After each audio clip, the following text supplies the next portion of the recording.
The Switch 2 is dominating right now. This is pretty apparent to anybody who has, like, seen these sales charts and seen the numbers. There are people, like, still coping and seething about this. You still have Review Tech USA pretending third-party games aren't selling.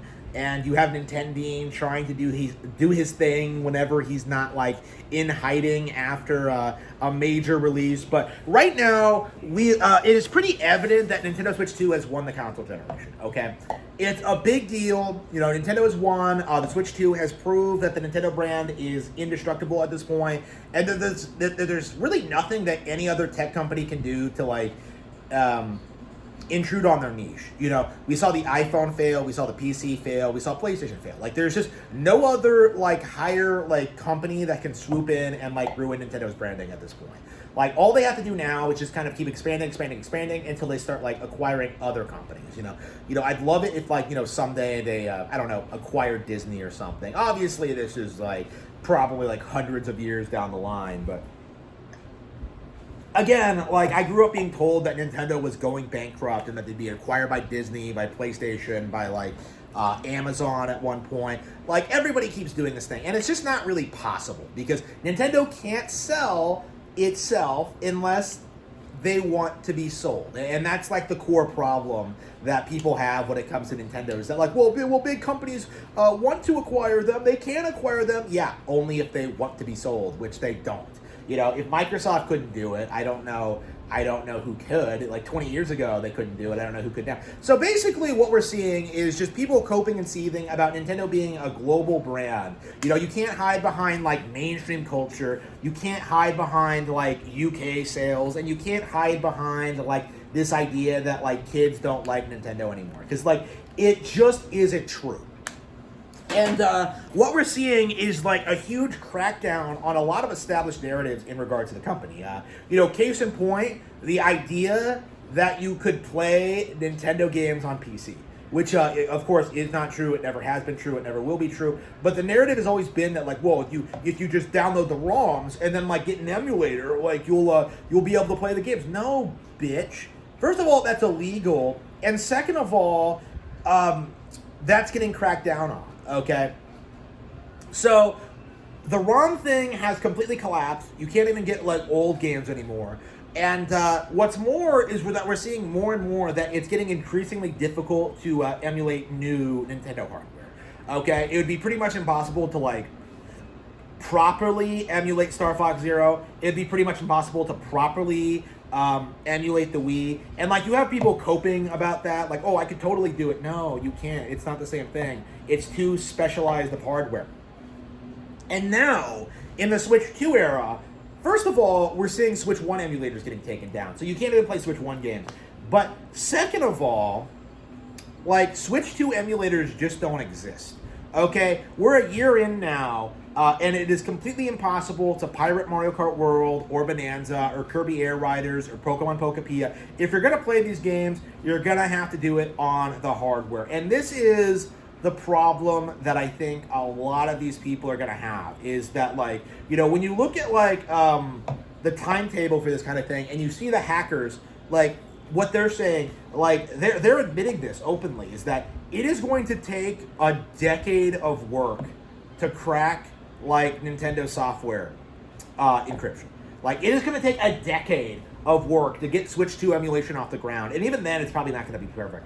Like, it is going to take a decade to get Nintendo Switch 2 games pirated. And we're already in year one. This thing has already become, like, the best-selling console ever. It's already had, like, a ton of new games. Like, Nintendo fans have had an entire year of people being completely incapable of, like, weaponizing piracy against them.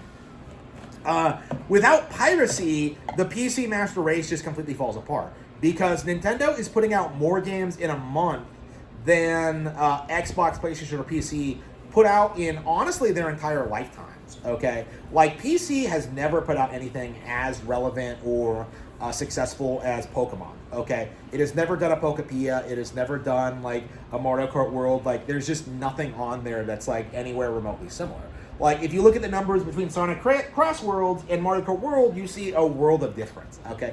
Mario Kart World is the better game, and it is Nintendo exclusive. And this is the problem that, like, the industry just can't wrap their heads around.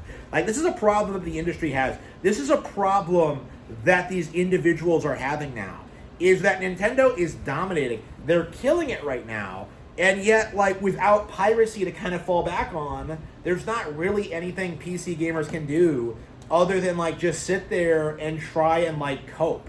Because, you know, when piracy's available, they can do this thing where they're just like, well, I played the game before it came out, and it wasn't good. And it doesn't even have to be true. But, like, they can create the illusion that the game is, like, super unpopular and that nobody likes it. And it just isn't true at all. And what happened? You know, these guys came out and they said, they bragged, like, we're pirating Tears of the Kingdom. We're pirating the big new Zelda game. We'll never buy the game legit. We'll never buy the game on hardware. What happens? Nintendo uses those statements, those emulators, you know, all that public support to get the lawsuit off the ground, to take down Yuzu, and to, like, you know, take down one of the most prominent, like, Nintendo Switch emulators. Like, and you are insane if you don't think this is going to be, like, the reoccurring thing going forward. If you think Nintendo is going to slowly crack down on every emulator, every hacker, every pirate, if you think that, like, it isn't going to be a constant arms race, that, like, the pirates just aren't capable of winning. You know, it's kind of like, you know how in, like, seafaring times, how, like, pirates at one point were, like, ruling the seas, and, like, there was this huge risks for official ships to deliver their cargo to their destinations, and, like, you know, it was a dangerous, like, not a thing anymore. Okay, like, the pirates have been cracked down on, they've been killed, and now the seas are lawful, okay? Like, nothing's going on. Like, if you go on a cruise ship, you're not gonna get attacked by pirates. It's just not gonna fucking happen. And that's what we're seeing here today, is that we're seeing the pirate community get completely and utterly wrecked. The golden age of piracy is over. Okay, Nintendo won the war. Nintendo Switch 2 is completely unemulatable. And what's more and more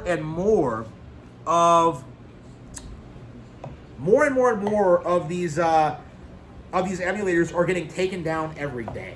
You know, every website, every situation, they're getting harder to find. They're getting fewer and fewer, and it won't be long until you can't even download an NES game without, like, you know, getting fined or someone knocking on your door. It's gonna happen. It's gonna be glorious. I cannot wait to see what happens when the entire PC piracy community just completely collapses. Like, we're in the early stages of it now. They're still coping and seething, but the simple reality of it is you're never going to play Donkey Kong Bonanza. You're never going to play Tears of the Kingdom. You're never going to play Star Fox Zero. Like, these are some of the best games ever made, and the PC Master Race will never, ever get to experience them.